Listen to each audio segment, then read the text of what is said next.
La revista El Doctor en Casa presenta su programa El Doctor en Casa TV.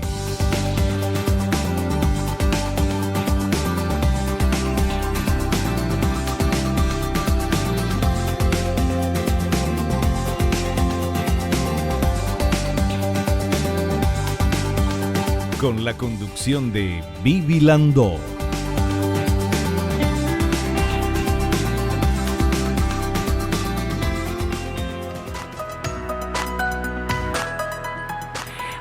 Hola, ¿cómo están todos? Muy, pero muy bienvenidos. Esto es El Doctor en Casa.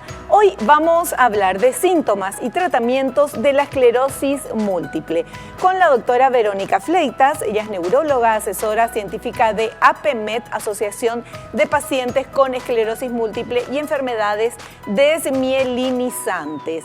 Y también vamos a tener el gusto de hablar con Lourdes Morales. Es una paciente con esclerosis múltiple y es presidente de APMET. Pero vamos a conocer un poquito más qué es esto de la esclerosis múltiple. En esta placa tenemos lo siguiente: la esclerosis múltiple es una enfermedad inflamatoria crónica del sistema nervioso central que afecta a las personas de cualquier edad, pero más frecuentemente a adultos jóvenes de 20 a 40 años, predominantemente en mujeres, 3 mujeres por cada hombre. La inflamación ocurre cuando las células inmunitarias del propio cuerpo atacan al sistema nervioso. La lesión hace más lentos o bloquea los mensajes entre el cerebro y el cuerpo.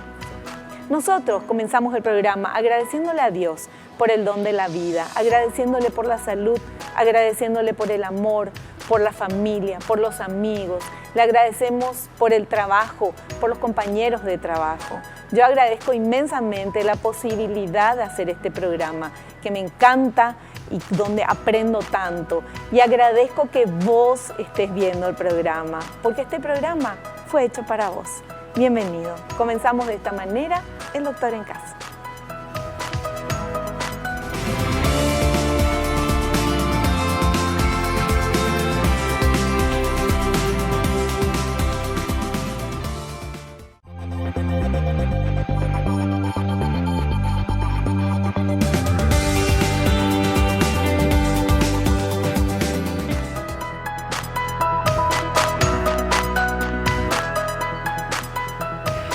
Ya estamos con nuestra invitada, la doctora Verónica Fleitas. Ella es neuróloga, asesora científica de APMET, Asociación de Pacientes con Esclerosis Múltiple y Enfermedades Desmielinizantes. Doctora Verónica Fleitas, bienvenida al programa. ¿Cómo estás? Hola Vivi, ¿cómo estás? Muchísimas gracias por la invitación. Un gusto tenerte aquí porque queremos saber todo lo que nos puedas contar de la esclerosis múltiple. Queremos llevar esa esperanza, esa solución, ese cómo es el día a día de las personas que tienen, y para los demás conocer un poquito más también, porque eso es lo importante. Cuando sabemos un poco más de algún problema o alguna enfermedad, uno puede ayudar y puede ser un puente, un vínculo con la persona que está padeciendo esto, ¿verdad? El conocimiento es importante, doctora. Exacto, Vivi, y sobre todo, como vos decís, ayuda mucho para que sigamos ayudando a los demás. Y promover el conocimiento sobre esta enfermedad es ayudar a muchas personas. Hay gente que puede tener esclerosis múltiple y no saber que tiene esclerosis múltiple. Por supuesto que sí. Acordate que la esclerosis múltiple en sí puede dar síntomas cuando empieza, como muchos años después. Y sin embargo, ir gestándose ya a nivel de nuestro sistema nervioso central a través de las placas silentes, que son las manchitas blancas que se producen en nuestro cerebro, sí, ¿verdad? En una zona específica que se llama mielina. No siempre esas lesiones dan un síntoma. La mayoría de las veces sí, pero no siempre. Claro. ¿Cuáles serían los síntomas o lo que nos tendría que llamar la atención en nuestro cuerpo o de repente en uno de nuestros hijos? Algo que te pueda llamar la atención de decir, bueno, tengo que llevarla al médico para que le haga un chequeo para ver si es esto. ¿Hay algún síntoma así primario? No hay un síntoma característico. Pero como yo siempre les suelo decir a los pacientes, y lo mismo cuando hacemos algún tipo de enseñanza como esta, ubicarse en el contexto. No es lo mismo que ocurra algo en una persona mayor con ciertas comorbilidades que en una persona joven. Acuérdate, Vivi, que esta enfermedad es más prevalente entre los 20 y 40 años. Edades donde estamos en nuestro pico máximo de producción en todos los aspectos de nuestras vidas. Sí. Entonces, hay varios síntomas que pueden ser muy similares a otras enfermedades, pero ubicarnos en ese contexto. Por ejemplo, la pérdida de fuerza en alguna parte de nuestro cuerpo, en alguno de nuestros miembros, en alguno de nuestros brazos, en nuestras piernas. No es lo mismo una persona que tenga, por ejemplo, una debilidad de la mitad del cuerpo a los 60, que sea hipertensa. Yo voy a pensar más en una ACV. Claro. En cambio, una chica de 22 años sin comorbilidades me hace una debilidad del hemicuerpo, ojo, ojo, es un síntoma que tiene que llamar la atención. Y hay muchos otros síntomas como son la pérdida de la agudeza visual. El paciente te puede referir, no veo bien. Lo mismo, no es lo mismo en alguien de 20 y pico que en alguien de 60 y pico. Pero en alguien de 65 que no vea bien es normal, que vea menos. Claro, te ¿verdad? vas a ir más hacia la presbicia, claro, ¿verdad? En cambio, si una persona de 20 y pico, de 30 y pico, te dice, estoy viendo borroso, tiene ciertas características, te dice, es más de un lado, veo como un tubo, te miro, doctora, y te veo bien los bordes, pero el centro no veo bien. Hay algunos tips que uno va adquiriendo con los años que te pueden llevar hacia algo. Y ya que tocaste los síntomas, Vivi, recordar, pérdida de la agudeza visual, que conocemos como neuritis óptica. Pérdida de fuerza en alguno de nuestros miembros, ya sea de un solo miembro, de una mitad o de una mitad para arriba, una mitad para abajo, ojo. Trastornos sensitivos, lo que famosamente nuestros pacientes dicen, tengo yejí, o pacientes que te pueden llegar a decir, me estaba lavando mi mano con agua caliente, no me di cuenta, doctora, que estaba muy caliente y me quemé, no sentí que estaba tan caliente. Los trastornos del equilibrio también son muy frecuentes y dentro de lo que es el síntoma en sí, así como pueden ser muy variables, dentro de un síntoma vos podés tener el espectro de que es muy leve a que es muy grave. Claro. Poniendo en ejemplo el trastorno del equilibrio, puede ser que una persona te diga, camino medio mal, medio me mareo, a que una persona sea incapaz de coordinar un paso tras otro. Claro. Entonces el espectro de síntomas y el espectro de gravedad de cada síntoma es muy variable. Y además, doctora, por lo que me decís, no hay un síntoma que te diga, es esclerosis múltiple. Sin embargo, todo esto se puede confundir, no sé, el de la visión porque tenés algo en la visión, el equilibrio, algo en el oído, no sé. Imagínate que... Es difícil de detectar, me imagino, así. Yo siempre le pongo de ejemplo a una paciente que me dijo, yo empecé a ver mal un día que me iba de mi trabajo, había muchísimo viento, yo supuse que algo me entró en mi ojo. Claro. Estuve así unos días y pasó solito, porque esa es otra característica de esta enfermedad. Es una enfermedad que evoluciona por brotes en el 80% de los casos. ¿Qué quiere decir algo? Pasa algo, dura un tiempo y desaparece. Y nosotros somos los reyes de esperar que pase todo, no nos vamos al médico. No, ya va a pasar, decimos, todo el dolor de cabeza, algo. De hecho que generalmente en personas que no son muy inquisitivas en cuanto a los síntomas, generalmente diagnosticamos recién en la segunda recaída. Entonces vos empezás a decirle, nunca te pasó, por ejemplo, tal cosa o tal cosa, no viste mal, no rengueaste, no sentiste bien, no tuviste yejí, hormigueos. Si vos sabés que hace 2 años y te cuenta ahí una historia, claro, y retrospectivamente vos sacás que esa fue la primera recaída.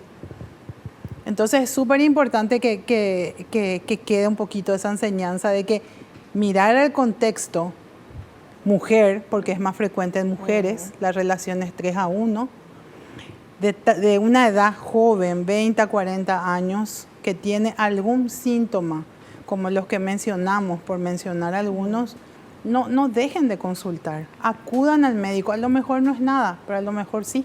Claro. La diferencia, como en todas las enfermedades o problemas que uno puede tener de salud, cuanto antes se descubra es mejor. Por supuesto. Obviamente, ¿verdad? Hay un montón de artículos científicos que están publicados que hacen hincapié a la frase tratamiento, diagnóstico oportuno, tratamiento adecuado. Lo antes posible es mejor. Doctora, ¿vos me podés definir qué es la esclerosis múltiple? Sí, yo siempre uso para poder definir eso, quedarnos a través de 4 ítems, ¿verdad? El ítem 1 es que es una enfermedad del sistema nervioso central. ¿Qué quiere decir eso? Se produce a nivel del cerebro y la médula espinal. En segundo lugar, es una enfermedad desmielinizante.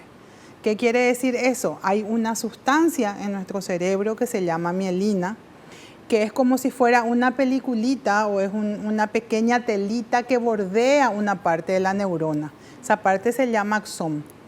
Es muy similar a los cables. El axón sería el cable, la mielina sería el borde de plástico que tiene el cable y por dentro los hilos de cobre serían las raíces, los nervios en sí, que son los que transmiten la información. Sí. Entonces, el des que hay antes de mielina significa que hay una pérdida de la mielina. Es desmielinizante o hay una pérdida o alteración de la mielina. En tercer lugar, es una enfermedad autoinmune. En las enfermedades autoinmunes, como vos sabés, Vivi, una parte de nuestro cuerpo se confunde y ataca a otra parte misma de nuestro cuerpo. En cada enfermedad autoinmune hay un target.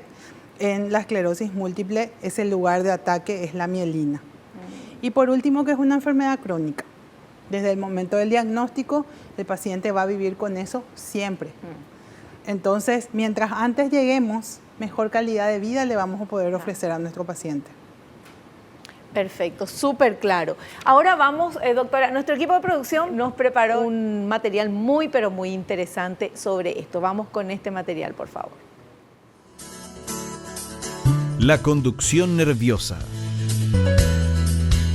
se hace a través del axón, que es una extensión larga de la neurona, que está rodeado de una sustancia llamada mielina.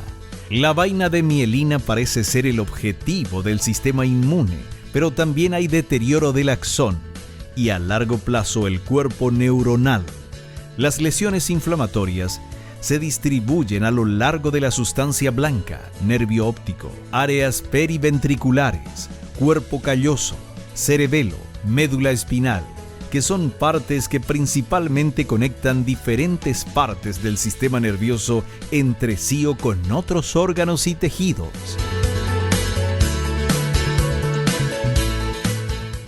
Era lo que nos explicabas, ¿verdad? Y con dibujitos para entender mejor. ¿Qué pasa cuando se desmieliniza? Desmieliniza el organismo, las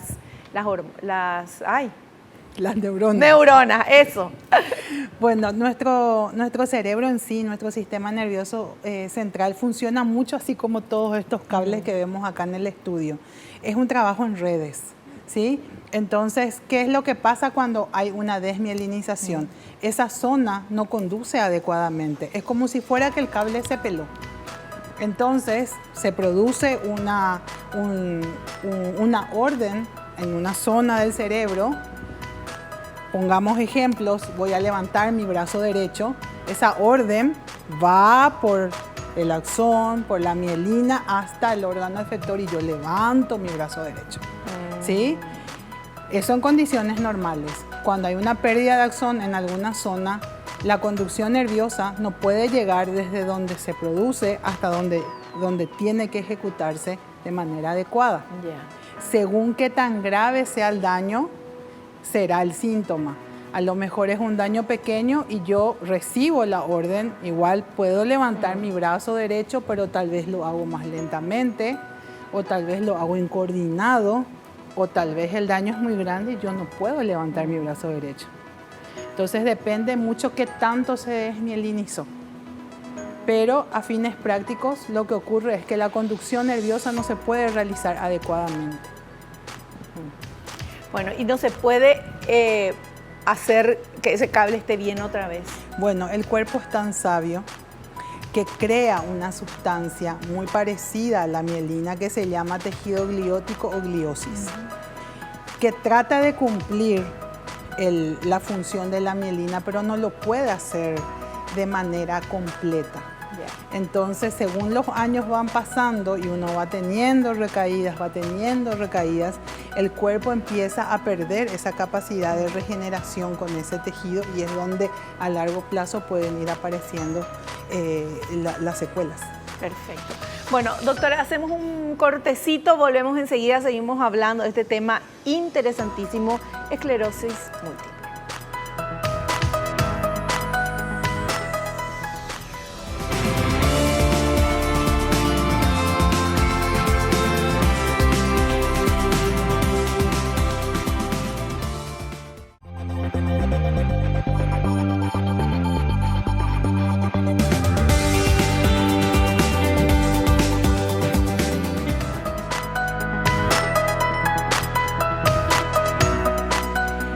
Hablando con nuestra invitada, la doctora Verónica Fleitas, sobre esclerosis múltiple. Y tenemos este otro material preparado por el equipo de producción que habla de las causas de la esclerosis múltiple. ¿Podemos ver, por favor? Causa de la esclerosis múltiple.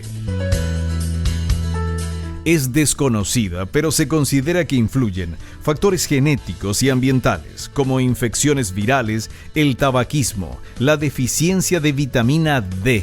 Se cree que la parasitosis en la infancia tiene un efecto protector y que hay una relación con el tipo de bacterias que viven en el intestino, por lo que quizás la alimentación, el uso de antibióticos y otros factores relacionados a la microbiota normal podría tener relación con la enfermedad.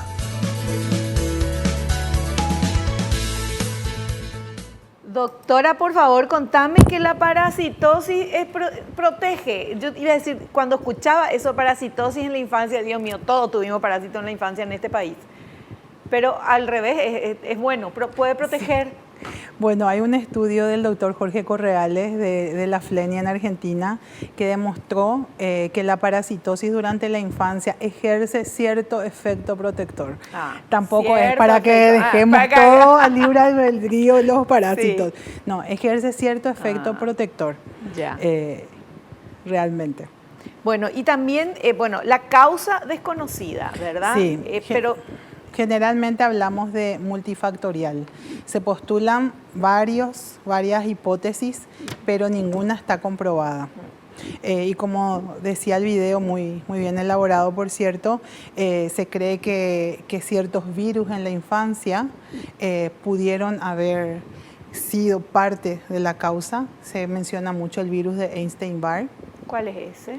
El virus de Epstein-Barr es un virus que la mayoría de las personas hemos tenido durante nuestra infancia. La mayoría la tuvimos asintomáticamente y quedaron las defensas en el cuerpo. Ya.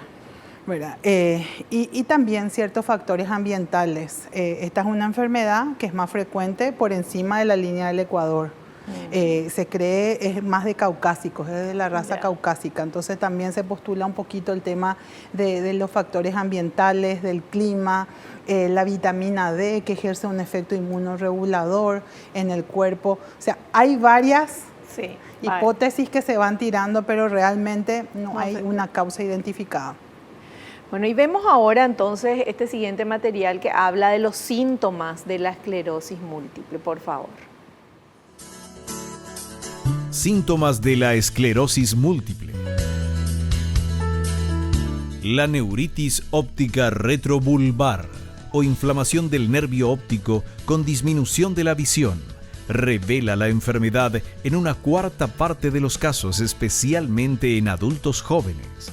Los trastornos sensoriales corresponden a hormigueo, disminución de la sensibilidad o incluso anestesia, dolor, sensación de opresión, edema o presión, calor, frío. El signo de Lermite es una impresión de descarga eléctrica muy corta a lo largo de la columna vertebral, a veces de las extremidades, que aparece al flexionar la cabeza hacia adelante. Otros síntomas son raros en el comienzo de la enfermedad, pero comunes en la fase de estado. Visión doble, parálisis facial central o periférica, neuralgia del trigémino, trastornos de pronunciación, de la deglución, del control urinario, fatiga, trastornos cognitivos.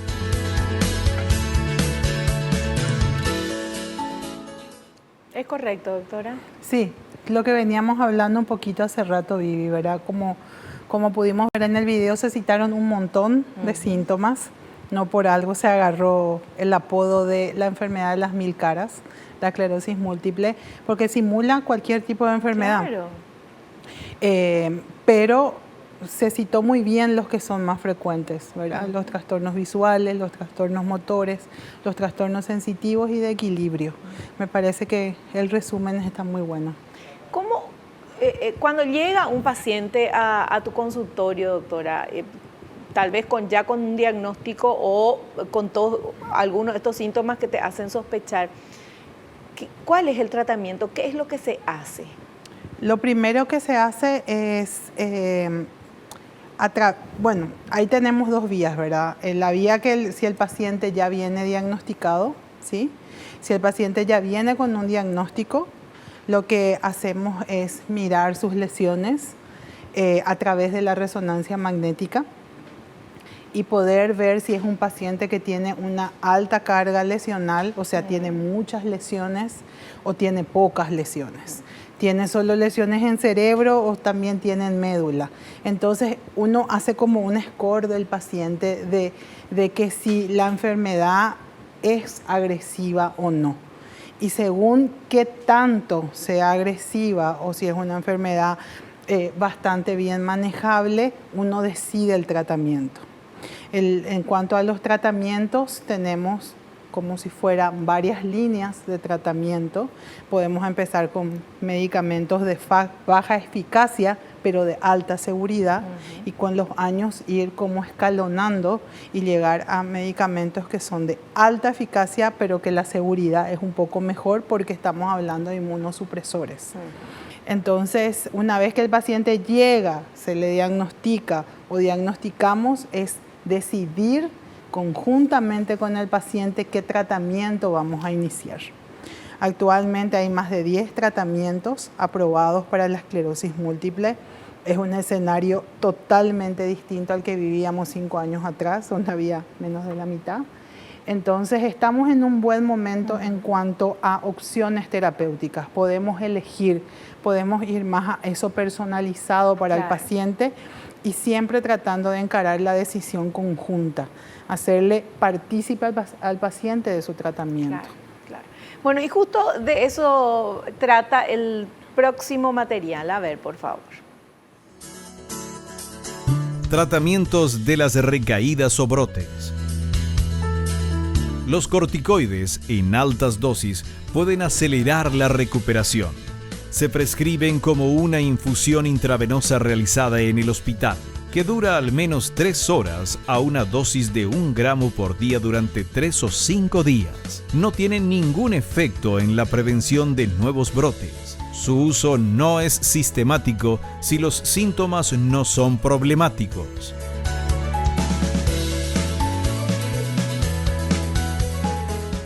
Bueno, acá el video abordaba un poco el tratamiento de lo agudo, ¿sí? Cuando hablamos de tratamiento en esclerosis múltiple, tenemos un tratamiento del momento agudo, que es cuando el paciente acude por un síntoma. Tenemos el tratamiento a largo plazo, que llamamos tratamiento modificador de la enfermedad. Y después está el tratamiento rehabilitador. Cuando hablamos de tratamiento agudo o de los brotes o recaídas, usamos, como bien decía el video, corticoides. Los corticoides podemos usarlo tanto endovenoso como vía oral según la gravedad del síntoma de nuestro paciente. Y podemos usar de 3 a 5 días los endovenosos y los que son vía oral un poquito más. Con esto, ¿qué es lo que hacemos? Si hay una recaída, asumimos que hay un evento inflamatorio agudo. Y los corticoides hasta ahora siguen siendo los mejores antiinflamatorios que hay, ¿verdad? Sí. Una vez que uno pasa esa etapa, superamos el cuadro agudo, tenemos que empezar a pensar en el tratamiento a largo plazo o tratamiento modificador de la enfermedad, que es tipo la segunda etapa. Y ahí es donde manejamos todas esas noxas que te había dicho, que si tienen muchas lesiones, pocas lesiones, cuántas áreas, para poder decidir el tratamiento. Claro, o sea, primero es ese tratamiento de primeros auxilios, por decirlo de alguna manera, ¿verdad? Rápido, ¿verdad? En ese momento. Si el paciente llega en una recaída, algunas veces el paciente llega al consultorio, ya pasó toda la recaída. En ese caso ya nos vamos directo al tratamiento modificador de la enfermedad. Cuando hablas de una recaída es cuando está con todos los síntomas. Sí, cuando el paciente te dice, hoy doctora me levanté y no vi bien. O hace 3 días que no estoy caminando bien. Hay un síntoma en curso. Ya. Entonces ahí se ataca. Ahí se ataca. De esa manera. Sí, porque ahí asumimos que hay una inflamación en la zona que está produciendo ese síntoma. Y con los corticoides tratamos de frenar o eliminar, de ser posible, esa inflamación. ¿Y el tratamiento de fondo cuál sería? El tratamiento de fondo tenemos inmunomoduladores e inmunosupresores. Entre los inmunomoduladores tenemos los interferones, el acetato de glatiramel y algunos medicamentos vía oral como son la teriflunomida, dimetilfumarato. Esos primeros que dijiste no son vía oral, ¿cómo se ponen? Los interferones se ponen intramuscular. Ajá. Algunos y otros subcutáneos. El acetato de glatiramel es subcutáneo. Después están los vía orales, que te decía que son la teriflunomida, dimetilfumarato y fingolimod. Y después están los endovenosos, como el ocrelizumab, alentuxumab, que son medicamentos ya más de alta eficacia y que usamos en cierto tipo de pacientes. Claro. O sea, hay varios tratamientos dependiendo del paciente y del momento en que está cursando la enfermedad. Sí, es como es una escalera. Claro. Y en cada escalera hay un medicamento y según donde estamos, el paciente sube hasta ese nivel. Perfecto. Hacemos un corte, a la vuelta continuamos. Súper interesante. Estamos aprendiendo con nuestra invitada, la doctora Verónica Fleitas.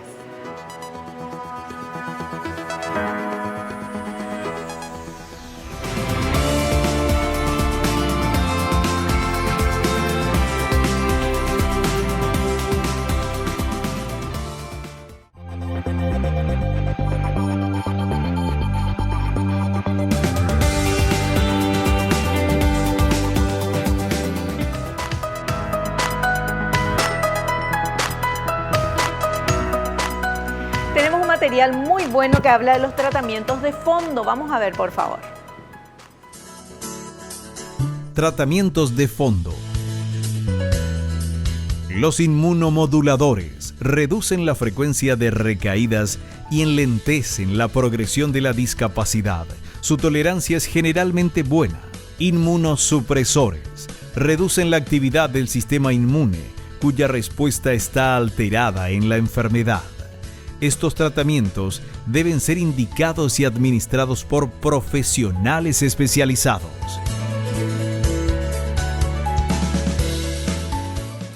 Lo que nos decías, doctora, ¿verdad? Antes del corte, nos explicabas un poquito eso, el tema de la escalera y dependiendo en qué escalón está, es el tipo de medicamento. O cuál, sí. Realmente es una alegría para nosotros los médicos neurólogos hoy en día contar con las opciones para elegir. Hace unos años era esto o esto. Claro. ¿Verdad? Entonces, en cambio, por suerte, la ciencia avanza, los ensayos clínicos van terminando y nos van demostrando la eficacia de otros medicamentos, entonces ese arsenal terapéutico se amplió bastante. Qué maravilla. Qué gusto, decimos siempre acá en el programa, qué gusto estar viviendo en esta época de tantos avances, de tantos descubrimientos, la ciencia es algo maravilloso, cómo están descubriendo los científicos y cosas que antes eran realmente terribles, hoy se puede vivir con eso, se puede mejorar la calidad de vida. Y de eso se trata también lo que hacemos acá en El Doctor en Casa, conocer, enterarnos, por eso invitamos a los mejores profesionales, como la doctora Verónica Fleitas. Ahora tenemos otro material, a ver. Pronóstico en general. En grandes series de pacientes, se estima que la mitad tendrá dificultades para caminar después de 8 años de evolución, pero esta evolución parece mejorada por los tratamientos de fondo, especialmente cuando se prescriben temprano. La atención multidisciplinar fisioterapia, rehabilitación funcional, apoyo psicológico, cuidado de enfermería, asistencia social, etc., pueden mejorar la vida cotidiana de los pacientes al limitar el impacto de su enfermedad.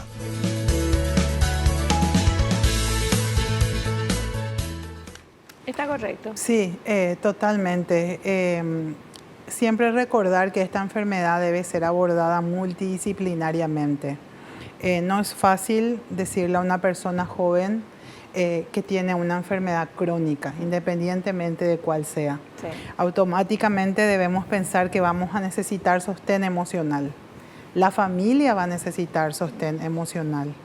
Entonces, el personal de salud tiene que estar unido en esto. Tenemos que saber trabajar entre psicólogo, médico, neurólogo, rehabilitador, porque que el equipo de trabajo se lleve bien también influye en que el paciente esté bien. Y aprender también a derivar en el caso de que cuando yo no estoy pudiendo esto, tengo que pedir una opinión de un experto en eso. Yo soy neuróloga, trataré los síntomas, trataré de mejorar lo relacionado a la esclerosis múltiple. A lo mejor su tristeza tiene que ver otra persona. Entonces, saber trabajar en equipo para poder brindarle lo mejor al paciente siempre. Obviamente que un asesoramiento y un acompañamiento psicológico es más que indispensable en este caso. Indispensable tanto para el paciente como para la familia. Claro. Por eso en los últimos talleres que estuvimos haciendo abordamos mucho también a la familia. Esto es algo que se enfrenta con tu familia. Claro. Solo es muy difícil.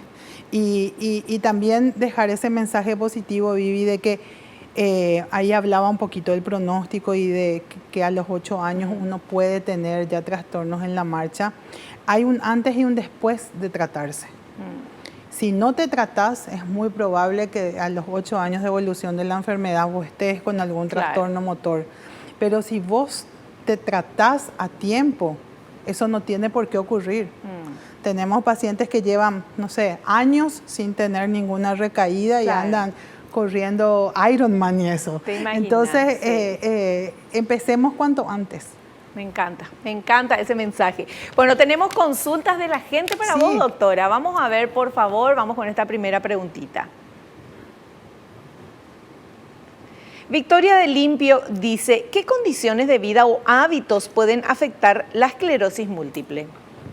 Bueno, como siempre yo digo, una vida saludable ayuda a cualquier tipo de enfermedad y sobre todo a las enfermedades autoinmunes. Comer balanceado, no existe ninguna dieta aprobada para la esclerosis múltiple que haya sido sometida por un comité científico, que haya pasado ensayos clínicos que diga esto sí funciona.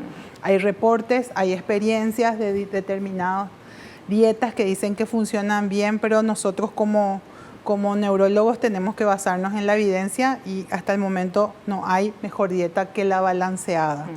Dormir ahora, por supuesto. Tratar de el 8 horas milagroso que creo que muy poca gente completamos, tratar de completar, llevar una vida ordenada. Y en cuanto a los hábitos, está muy comprobado que el hábito de fumar ayuda a que los brotes o las recaídas sean más cercanas y que a largo plazo el paciente tienda a tener mayor discapacidad. Entonces, a nuestros pacientitos decirle que consideren fuertemente dejar el hábito de fumar si tienen diagnóstico de esclerosis múltiple. Y lo que decíamos, Vivi, una dieta balanceada, dormir bien, tratar de no estresarse, no sé cómo eso se puede hacer hoy en día, pero por lo menos hacer el esfuerzo. Hay personas que están trabajando justamente en eso, del control del estrés. Y funciona muy bien, ¿eh? Hay profesionales que nos ayudan a todos los estresados. Bueno, vamos con esta otra consultita, por favor. Alfredo de Asunción pregunta, ¿la esclerosis múltiple puede impedir realizar deportes? No, de ninguna manera. Siempre tratamos de que el paciente siga su vida sin limitaciones. tal vez durante una recaída uno no va a estar en condiciones de hacer, pero si eso pasa, que en el 80% de los casos el paciente supera la recaída, va a poder volver a hacer deportes y demás. Y si es un paciente que ya lleva demasiados años con la enfermedad y tiene algún tipo de condición en cuanto al trastorno motor o sensitivo, se adaptan los ejercicios. Y ahí es donde entran los colegas de rehabilitación. Entonces nos adecuan actividad física para ese paciente. Así que pueden seguir haciendo. Perfecto. Vamos con esta otra consultita. A ver. Elena de Encarnación quiere saber si una mujer con esclerosis múltiple debe tener en cuenta algunos cuidados si decide embarazarse. Bueno, es bueno recordar que el embarazo es un factor protector en la esclerosis múltiple. No se sabe bien por qué, pero las recaídas son muy infrecuentes en las pacientes embarazadas. En cuanto al curso del embarazo en sí, es igual que cualquier embarazada. Bueno. ¿Sí? Pero lo que sí, para embarazarse, si el paciente está tratado, debe ser un embarazo planeado y bajo controles médicos, porque hay algunos medicamentos que pueden ser teratogénicos. Entonces, que le pueden hacer daño al bebé. Claro, pueden hacerle daño al bebé. Entonces, la persona con esclerosis múltiple que expresa deseo de tener un hijo, debe hablarlo con su médico, se hace todo un plan para que la paciente pueda embarazarse sin riesgos. Ya. Y si se embarazó, corriendo le tiene que contar al médico para ver si se embarazó tratándose, bueno, dependiendo cuál sea el tratamiento, abandonar enseguida el tratamiento, ¿verdad? Contarle a su médico y ahí vamos a trabajar conjuntamente con su ginecólogo para que todo vaya súper bien. Perfecto. Otra consultita, última, por favor. A ver. El clima, dice Axel de Acay, quiere saber, ¿el clima afecta a las personas con esclerosis múltiple? Sí, Vivi. La mielina es termosensible. Decime que el calor le hace mal, me muero. Entonces, a más calor, el paciente se puede sentir peor. E inclusive puede exacerbar síntomas que ya tuvo, que es lo que llamamos el fenómeno de Uthoff. Que el paciente alguna vez tuvo una neuritis óptica, por ejemplo, está sometido a altas temperaturas y por ese tiempo que está sometido a esas altas temperaturas te dice que no está viendo bien, pueden volver esos síntomas. ¿Cuál es la diferencia de una recaída y del fenómeno de Uthoff? Que cuando el paciente se va, se airea y cambia esa temperatura, el paciente vuelve a estar bien otra vez. Entonces siempre le recomendamos a nuestros pacientes es tratar de usar ropas que sean no muy pesadas. Nuestro clima es bastante particular. Y si hacen ejercicio a primeras horas, ¿verdad? Primeras horas de la mañana o últimas horas de la tarde, con todo lo necesario para apaciguar el calor, ¿verdad? Agua fresca, tratar de usar bloqueadores solares, ropa cómoda y todas las recomendaciones que normalmente damos para nuestro calor. Perfecto. Bueno, doctora, yo ya te despido ahora acá porque después tenemos otra invitada que nos va a hablar de la esclerosis múltiple. Ella es presidenta de APMET, va a estar con nosotros enseguida, Lourdes Morales. Doctora, te queremos agradecer, sos un amor de persona, le brillan los ojos, habla con mucho amor y me encantó entrevistarte. Muchas gracias. Un placer estar acá. Te invitamos para otro programa. Bueno, voy a venir. Hacemos un pequeño corte. A la vuelta voy a estar con Lourdes Morales, paciente con esclerosis múltiple y presidente de la APMET.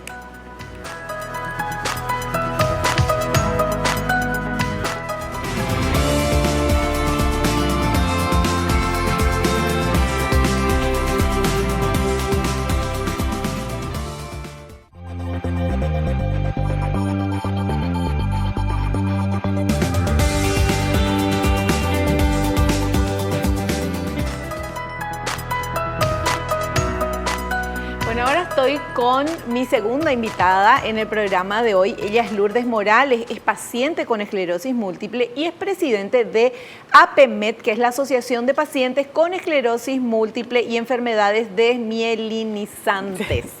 cuesta decir eso. Hola Lourdes, bienvenida, ¿cómo estás? Bien, súper bien, súper bien. Qué gusto tenerte acá. A ustedes, gracias. Me encanta que hayas venido, que seas presidente y que nos cuentes qué está haciendo esta asociación, qué están haciendo. Bueno, el tema de la presidencia, ¿verdad? Fue un empuje, ¿verdad? Y de la nada realmente me tiré para adelante y, como se dice vulgarmente, me tiré a la pileta porque hay una necesidad muy grande.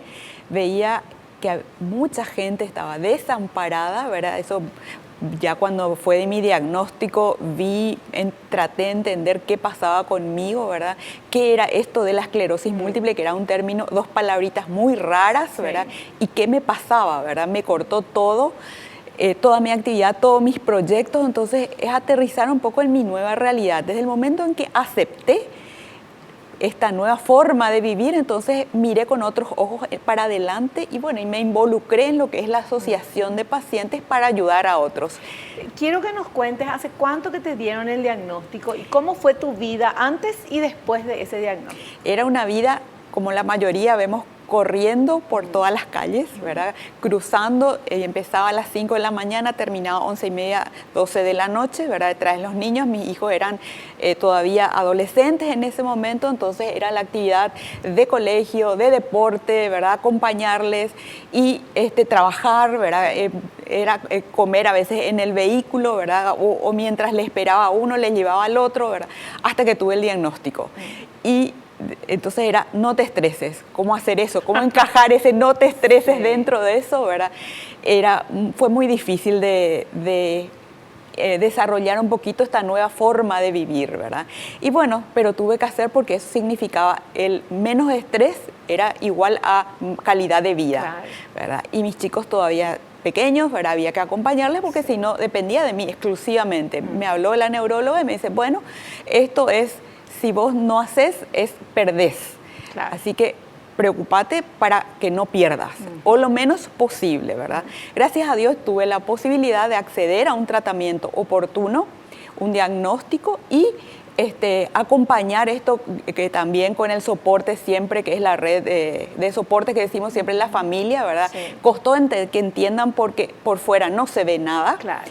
Perdí, sí, en mi actividad, ¿verdad? No podía agarrar una carpeta, no podía agarrar un vaso con agua, ¿verdad? Entonces no se entendía qué era lo que me pasaba, sentía el calor. Normalmente fui siempre muy friolenta, pasé de ser friolenta a no sentir absolutamente nada, ¿verdad? Entonces dije, ¿qué me pasa, verdad?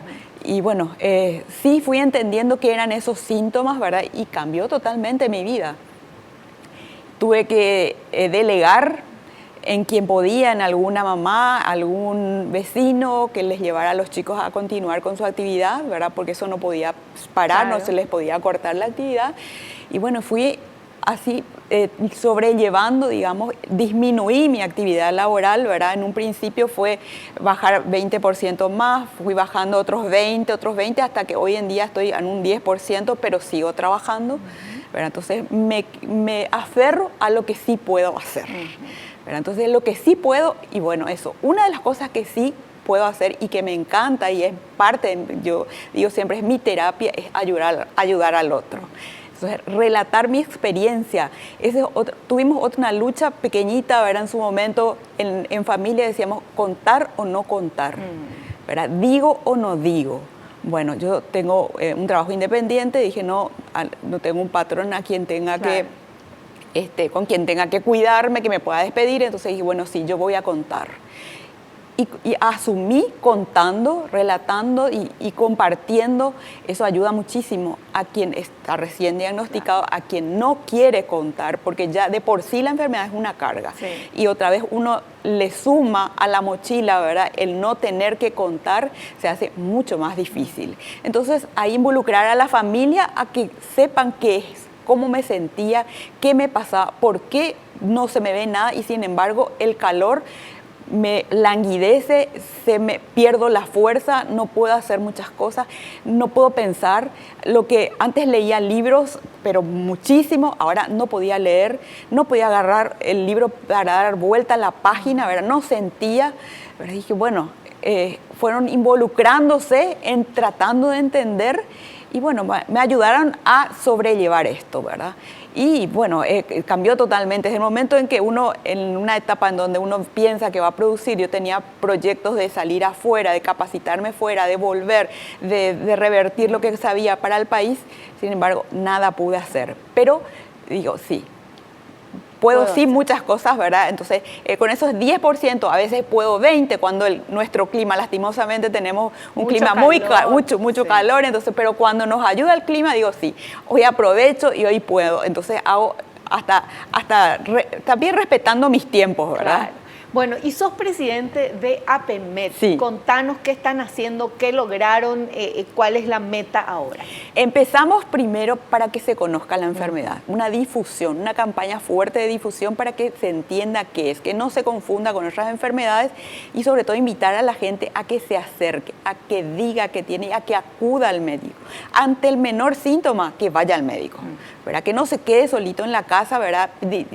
Elucubrando que puede ser esto, puede ser lo otro. No, porque en la medida que más rápido te diagnostican, más posibilidades tenés de permanecer con calidad de vida, ¿verdad?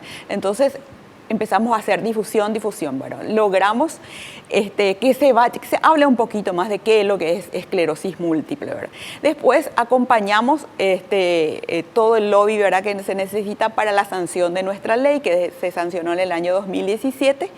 Y actualmente estamos detrás de la reglamentación que fue el año pasado, en diciembre del año pasado, ¿verdad? Tenemos un centro de referencia que va a estar en el Instituto de Medicina Tropical y estamos detrás de eso, ¿verdad? Para que todos los pacientes que no tienen acceso al seguro social puedan acudir ahí, ¿verdad? Esa es la ley que están pidiendo, ¿verdad? La ley ya está sancionada, ¿verdad? Ya está reglamentada. Pero como toda ley tiene que echarse a andar. Sí. Bueno, en el echarse a andar es que estamos nosotros, ¿verdad?, para acompañar eso, ¿verdad? Y que mientras esa ley puedan acceder la mayoría a esa ley, a la plena ejecución de esa ley, entonces como asociación nosotros les damos información, le damos el soporte, ¿verdad?, a la familia, porque la familia es la que muchas veces acude, ¿verdad? El paciente a veces no tiene forma ni quiere enterarse a veces, entonces es la familia la que acude.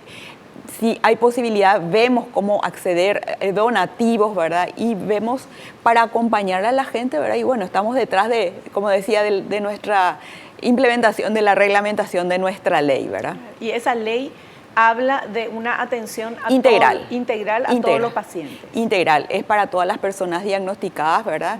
Y bueno, es completa, porque comprende desde el diagnóstico, ¿verdad?, el tratamiento, ¿verdad?, el tipo que sea, ¿verdad?, incluso rehabilitación, ¿verdad? Entonces, estamos detrás para que todo eso complejo, ¿verdad? Sabemos todas las limitaciones que tenemos a nivel de salud en el país, ¿verdad? Pero también vemos que de lo que sí se puede hacer, bueno, hagamos eso, claro, ¿verdad? Entonces, acompañar eso, ¿verdad? Claro. Y aferrarnos a lo que sí se puede hacer. Perfecto. Bueno, Lourdes, muchísimas gracias por estar acá, por tu testimonio, por tu trabajo y por todo lo que haces para ayudar a los demás. Gracias, muchas gracias. Un gusto tenerte acá. Muchas gracias a ustedes por este espacio. Muchísimas gracias. Nosotros nos despedimos, acabó el programa. No te olvides, naciste para ser feliz, no te conformes con menos. Chao, chao.